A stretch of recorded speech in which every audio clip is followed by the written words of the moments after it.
आत्तापर्यंत विविध मान्यवरांनी जे काही विचार असतील, सूचना असतील त्या मांडलेल्या आहेत आणि त्याच्यामधून ह्या विषयाचे बरेचसे पैलू आपल्या सगळ्यांच्या समोर आलेले आहेत.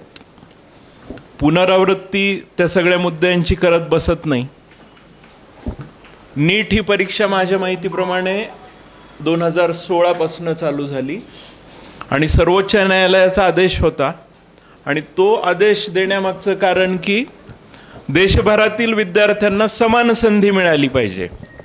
वेगवेगळ्या राज्यातल्या मुलांच्या वेगवेगळ्या परीक्षा व्हायच्या आणि त्याच्यामध्ये त्यांना वेगवेगळे मार्क पडलेले असायचे आणि मग वेगवेगळ्या राज्यातली मुलं एकाच प्रवेश प्रक्रियेमधून पुढं जायची. काही राज्यातली मुलं त्यात पुढं असायची, काही मागं पडायची. ही विसंगती नष्ट व्हावी आणि एक समता निर्माण व्हावी, देशभरातील सर्व विद्यार्थ्यांना समान संधी मिळावी, हे तत्व किंवा हा विचार त्याच्या मागं होता. प्रत्यक्ष अंमलबजावणीच्या बाबतीमध्ये जर बघितलं, बरेचसे मुद्दे आत्तापर्यंत सांगितले गेलेले आहेत, पण नीटचा जो सिलेबस आहे त्या सिलेबसचा जर विचार केला तर असं लक्षात येतं की जी काही सिलेबसची काठिण्य पातळी आहे ती गरजेपेक्षा जास्तीची आहे. म्हणजे माझ्या कुटुंबातली काही मुलं MBBSचं शिक्षण घेतात, त्यांना मी अधूनमधून विचारत असतो की तुम्ही जे काही 11वी 12वीला नीटच्या तयारीच्या निमित्तानं फिजिक्स शिकलात किंवा जे काही केमिस्ट्री शिकलात त्याचा तुम्हाला MBBS शिकत असताना कितपत उपयोग होतो. तर ती मुलं सांगतात की त्याचा फारसा काही उपयोग होत नाही. मग हे असं कशासाठी आहे ह्याचा शोध घेण्याचा मी जेव्हा प्रयत्न केला तेव्हा मला मिळालेली माहिती अशी आहे की नीट ही परीक्षा ही मुलांची गुणवत्ता मोजण्यासाठीची परीक्षा नाही आहे, तर मुलांना वगळण्यासाठीची परीक्षा आहे. म्हणजे तुमच्याकडे मुलांना संधी देण्यासाठीचं इन्फ्रास्ट्रक्चर नाही आहे. मग अशा वेळी तुम्ही मुलांना अशा स्पर्धेमध्ये ढकलताय ज्याच्यामध्ये मुलांवर सगळ्यात मोठं बॅरियर तयार होतं अवास्तव अशा अभ्यासक्रमाचं. आत्ता पेपर फुटीच्या बाबतीमध्ये सगळ्या देशामध्ये कल्लोळ सुरू आहे आणि खरं म्हणजे लातूर ह्या गावाला लक्ष केलं जात आहे, पण हे सगळं देशभरामध्ये झालेलं आहे, हे आपण लक्षात घेतलं पाहिजे. महत्त्वाचा मुद्दा आहे की ही जी स्पर्धा लावलेली आहे ही विद्यार्थी या स्पर्धेतून जास्तीत जास्त वगळायचे याच्यासाठी ही नीटची फिजिक्स असेल, केमिस्ट्री असेल याची काठिण्य पातळी ही ठरवण्यात आलेली आहे आणि ही स्पर्धा ज्या टोकाला जाते त्याचं एक विकृत रूप आपण यावर्षी पाहिलं. पण दरवर्षी ह्या स्पर्धेमुळं ह्या स्पर्धेची तयारी करणारे मुलं त्यांची कुटुंबीय ज्या ताणामध्ये असतात, आत्ता या घडलेल्या घटनेमध्ये 4 आत्महत्या झाल्या हे आपल्या कानापर्यंत आलंय, पण दरवर्षी अनरेकॉर्डेड जे सुसाईड्स असतात अशा प्रकारच्या अवास्तव दबावाला आपल्या देशातल्या मुलांना ह्या नीट असेल, JEE असेल ही स्पर्धा याची तयारी करण्याच्या निमित्तानं तर त्याचाही विचार झाला पाहिजे असं मला वाटतं.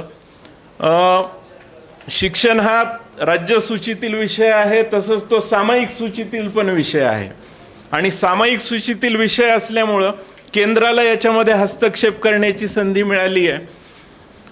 ज्यावेळी हा जो काही सिलेबस डिझाईन झाला नीटचा त्यावेळी मला वाटतं की ज्या पातळीवर ह्याचा विचार समाजातल्या सगळ्या घटकांनी करायला पाहिजे होता तो झालेला नाही आहे.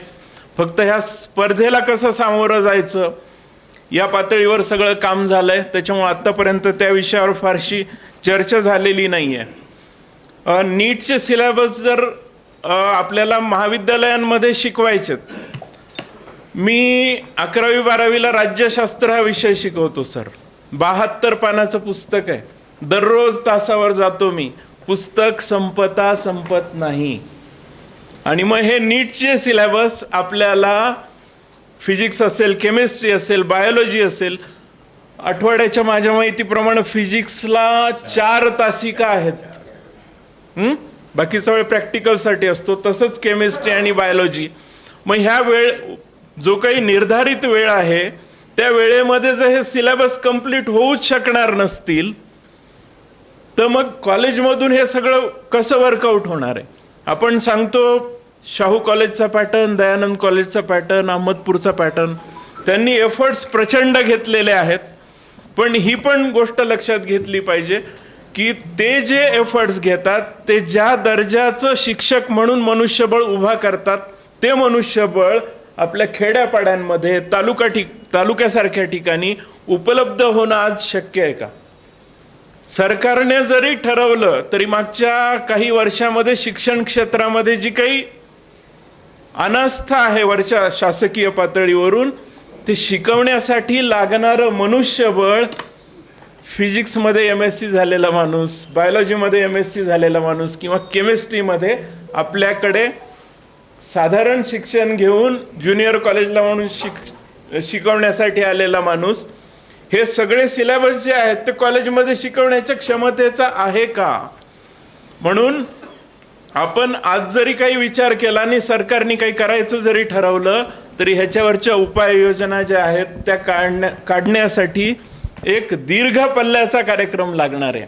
तुम्हाला तशा प्रकारचं मनुष्यबळ तयार करावं लागेल, तुम्हाला तुमच्या सिलेबसेसचा पुनर्विचार करावा लागेल.